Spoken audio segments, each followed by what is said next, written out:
All right, we're good. We're live. You are live, it says. Welcome. Thursday, April 13th, 2023. CommonwealthSportsBetting.com coming to you on the YouTube live from the Commonwealth of Virginia.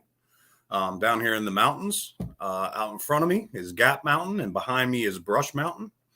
And beautiful day in the mountains today. Sun shining, warm. Just couldn't really ask for a better day. It seems like all the work week days have been beautiful, and the weekends have been like rainy, crappy. So we're not here to talk about the weather in Virginia. We're here to talk some baseball betting. I'll tell you what, I hope you all are tuned in to Pie Bets because he's been ripping them for you, man. He's just handing out money free of charge, handing it out. You're not getting the lines that we're getting when we're putting them in, but it doesn't matter when you win, right? Nobody cares. Nobody ever talks about, what line they bought when they win. They just cash the ticket. So we're going to talk a little baseball today. We're going to keep the show short and sweet since our owner has started finding us for our overages. That's the Holly Springs Salamanders. If you guys are summer baseball fans, I highly encourage, if you're in the North Carolina area, to check Ting Stadium and the Holly Springs Salamanders Woodbat League in the summer. It's a fairly touted league, and you spend enough time there watching their ball, you're going to see some guys that are going to end up being drafted in Major League Baseball without a doubt. I'll be locked in on the Cape Cod League a little this summer.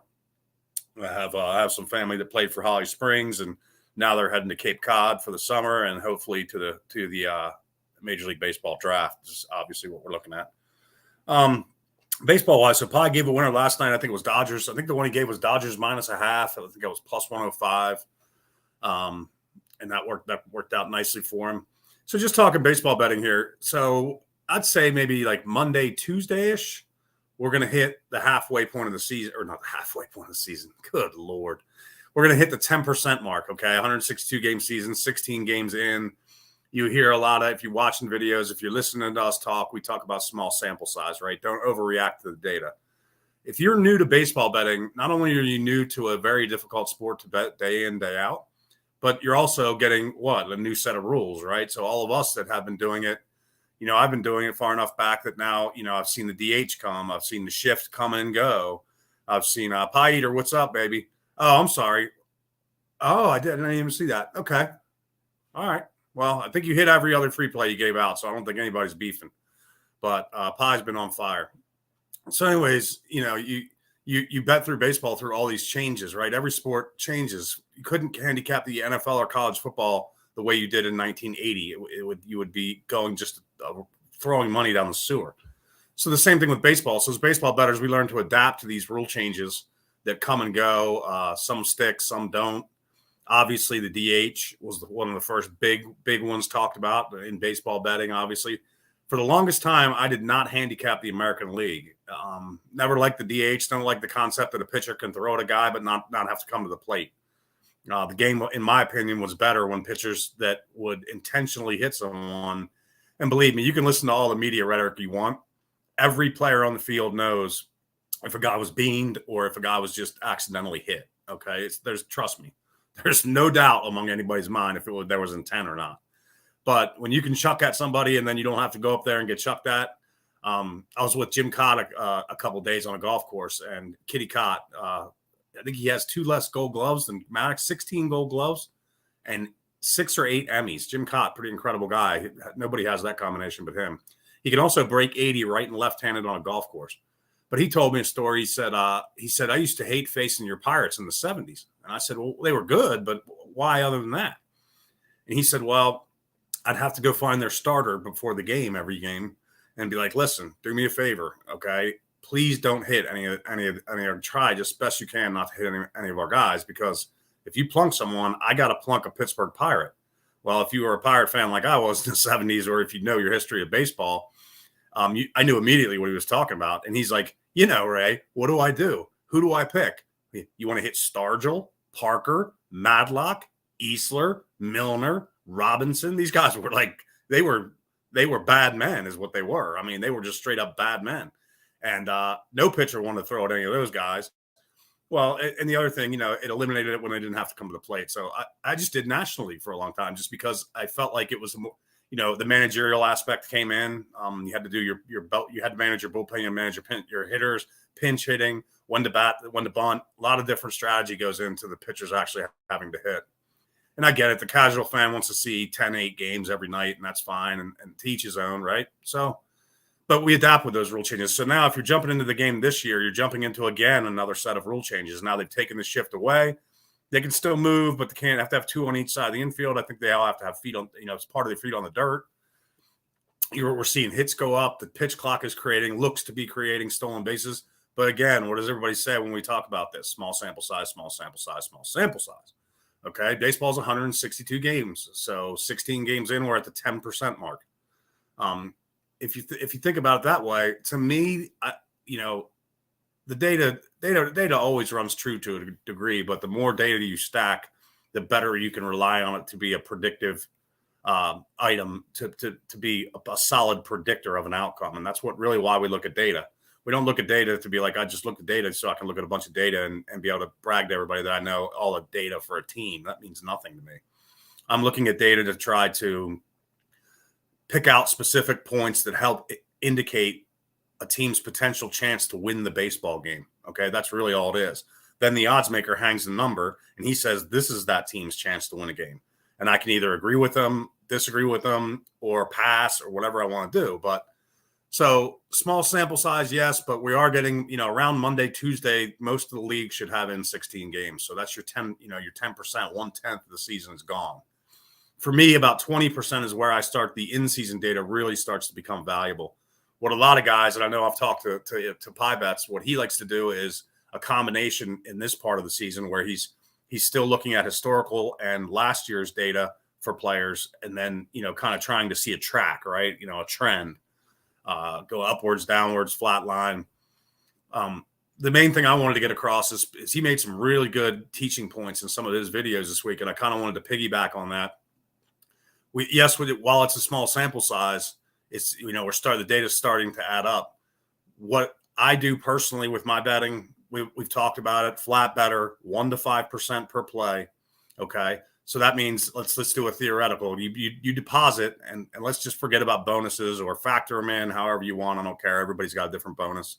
You want multiple outs, get all the bonuses you can, have at least 3 outs. You have to have that to be competitive, especially in baseball. But in any sport, you need multiple outs. You need to buy the best lines. So, you have your multiple outs. You've got that stuff going. We're flat bet between 1 and 5% of our bankroll. So if you start with a $5,000 bankroll, it's pretty easy to say 250 is 5%, and you can work down off that. Okay. So you're betting somewhere in increments along that 1 to 5. I like to keep mine early season in the 2 to 3%. I've really got to see something I'm in love with that, like a lot of things, a lot of data points line up on to be in the 4 to 5%. Probably won't hit the 5% mark till about, another 2 weeks from now, maybe 3 weeks from now. So start, again, everybody's trying to figure this thing out, right? Especially when they change rules, but any beginning of a season, you have your preseason predictions. Okay. I've got all that in my book written down. I have what the odds were to win the division, to win the league, and to win the World Series for every team. So that was sort of the blank slate we start with. So now we move into kind of, teams, the Rays haven't lost, other teams that were supposed to be good haven't had much success at this point in the season. So I just encourage you, again, don't be afraid to shrink the data pool. He talked on that. I'm not going to hammer on that much more, but he did talk about that. If you, like me, I watch the Pirates just about every night to some form or fashion, unless they're blown out 10-0 in the first. So if I'm going to be watching the Pirates, the teams they're going to play the most in the season is the NL Central. Okay. I know they've now made it so that every team plays every team, but still the majority of your games are against division opponents still, as it should be. Winning the division matters, as it should. So I will know, I'm locked in on the NL Central. So certainly I have more knowledge of the NL Central than I do of the AL West or the NL West even. A lot of times, games are wrapping, games get over late here on the East Coast. You may not see all the game or, so don't be afraid to shrink your pool. If you're getting into this, especially, don't feel like you have to handicap every single game, because what you'll either end up doing is finding, grinding it out and finding one and hammering it, or you'll end up finding 6 games on a slate. and betting all of them. Again, between 1 to 5% of your bankroll on a straight bet.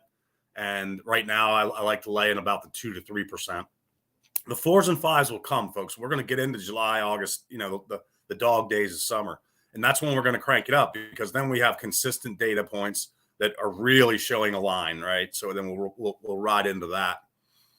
But, just kind of some tips. We always like to give some education and some tips here.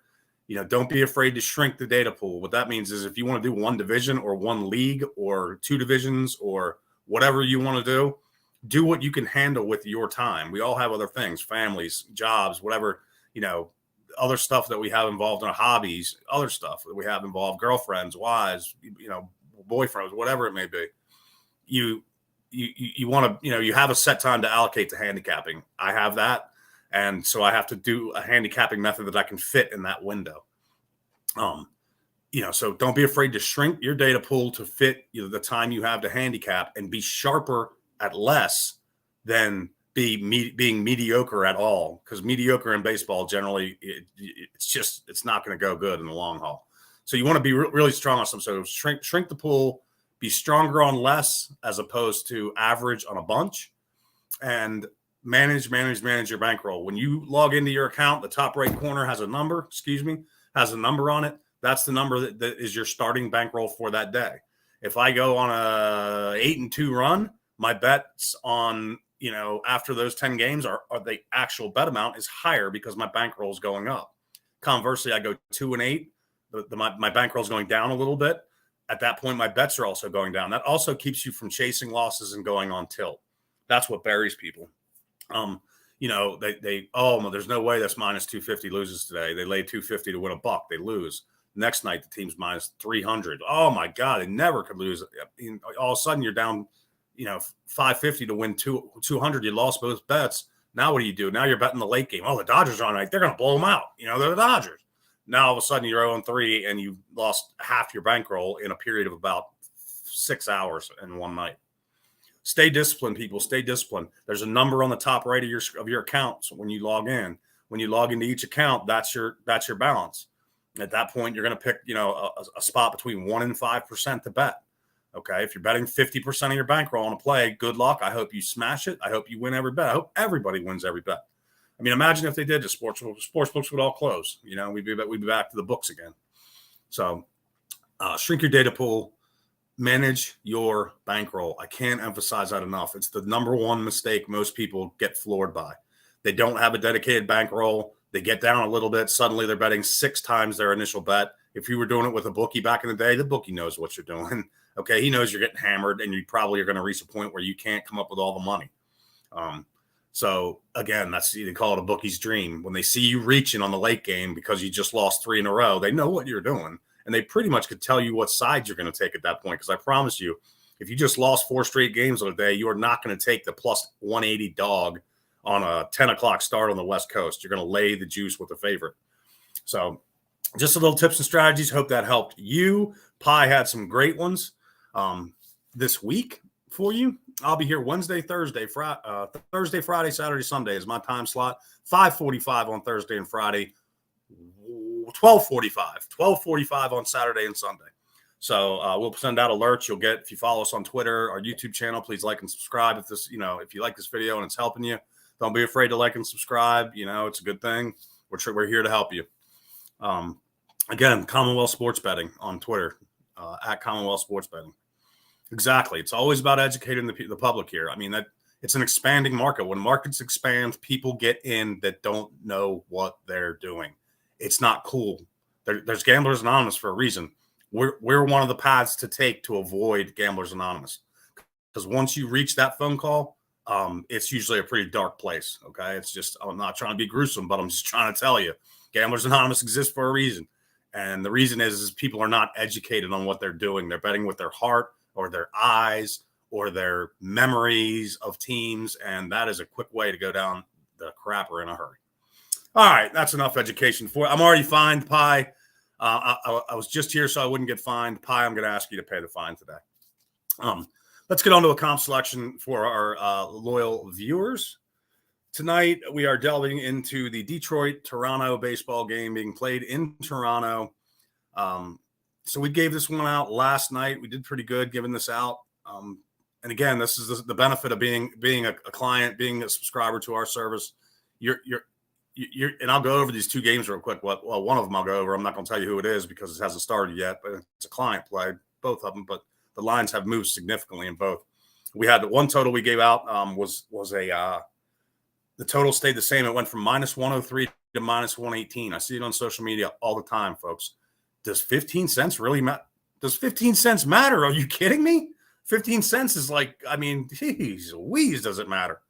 So one moved 15 cents on the total, and the one I'm about to talk about went from 9 to minus 15, all the way to minus 125 and 9.5 in a lot of shops. So now you're talking about a half a point or 10 cents in juice that you're going to pay. Our clients paid a total of 25 cents less than those folks buying the game tonight. If you don't think that matters in baseball, there's a red light to not be betting baseball with much at all, because you're not getting the base concept. 103 versus 118 is massive over the course of 162 games. Game we're going to talk about tonight, Detroit at Toronto, went with the over 9 in Toronto. Minus 115 is what we gave it out at. Look at your books now. I looked at 2. I saw 9 minus 125 and 9.5 at even plus 100 money. So, like I said, I'm not going to talk you off 9.5. You probably, if you're doing what we're telling you, you have multiple outs, you'll be able to find a 9 out there. You're just going to get it at 10 cents more juice than we laid last night when we bet it. Detroit not been like fire offensively, right? Their offensive numbers have kind of been doldrums, to be honest. I've got a lot of circled data points on Detroit's game logs that I keep.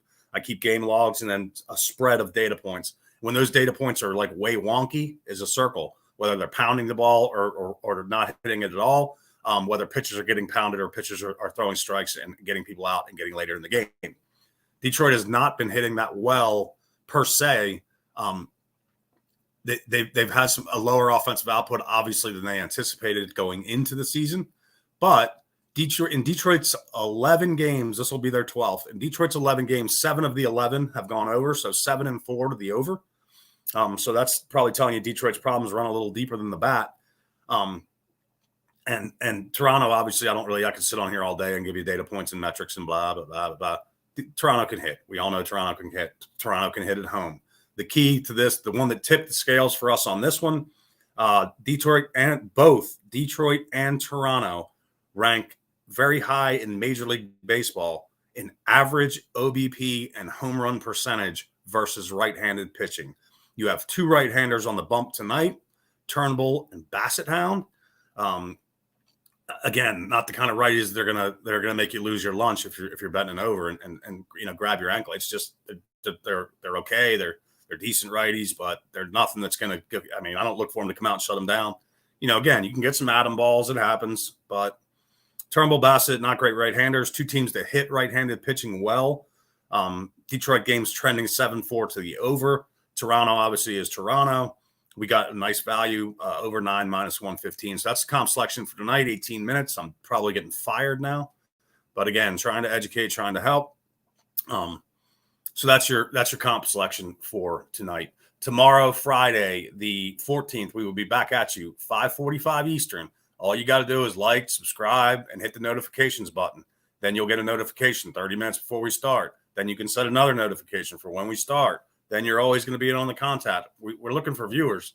I'm kind of a little pissed at Pi right now. Like, all his boys show up like gangbusters to watch his video. The chat's flowing. His boys are telling him how great he is. I've got, crickets on mine. Well, he's a little better looking, a little younger, so I'll give him that. But anyways, we'll be back tomorrow night, 5:45 Eastern. We're going to talk a little more MLB betting. May talk some other spring sports stuff. And then we'll be back at 12:45 on Saturday and Sunday over the weekend. That allows us to give out our comp selections prior to the start of a game at 1 o'clock. So I hope everybody out there is having a good night, evening.